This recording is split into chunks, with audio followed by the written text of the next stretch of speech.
Thinking of making your own financial agreement? It's a smart way to decide how your assets and liabilities should be divided, whether you're separating from a long-term relationship or preparing for a new one. There are 3 key reasons to get started now. 1. It keeps you out of court. 2. Reduces stress. And 3.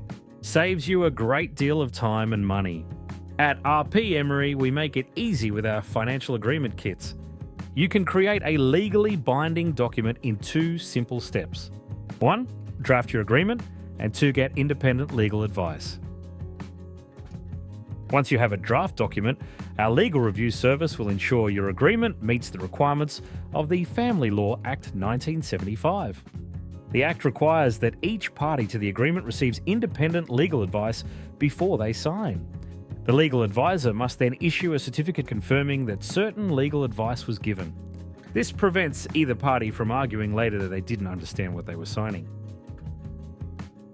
RP Emery's flat fee legal review service ensures your agreement is legally binding and enforceable in the family court. And the best part, you don't even need to leave home.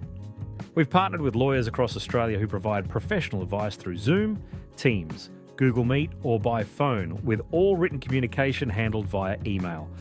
You and your partner will consult separate lawyers who work independently of each other and of us to maintain transparency and compliance with the Family Law Act. Your lawyer will review the document and advise whether the agreement is fair and equitable. They'll also explain how it affects your rights, outlining the advantages and disadvantages to ensure you fully understand the terms and consequences of signing. Afterward, you'll receive the required legal certificates and the finalised agreement. Simply sign, witness, and you're done. No need to file with the court.